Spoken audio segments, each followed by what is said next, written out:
Полициската структура во државата ќе претрпи нова измена, која ја предлагаат пратеници на владеачката ВМРО-ДПМН, преку два закони кои сериозно беа изменети и минатата година.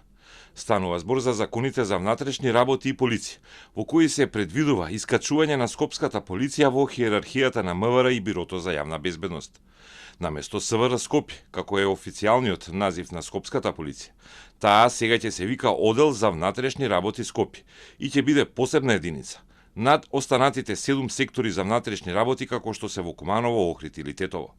Предлагачите велат дека причина за ваквото издвојување на скопската полиција е поради обемот на работа и активности во главниот град.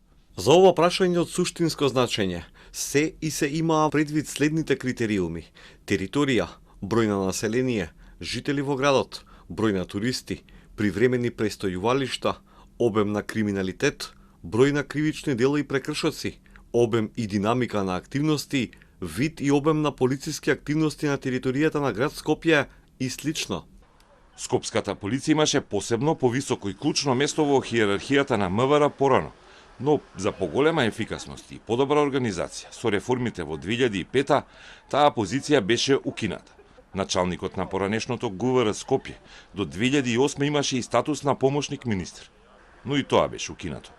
Сега началничката позиција во скопската полиција се враќа на прво ниво и ќе има поголеми овластувања, особено во делот за интервенции.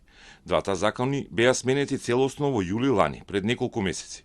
Но при примената било утврдено дека скопската полиција треба да има повисок статус, бидејќи во главниот град се случуваат повеќе од 60% од кривичните дела во Македонија. Со измените ќе се овозможи и поголема плата за скопските началници и полицајци во однос на полицајците од другите градови.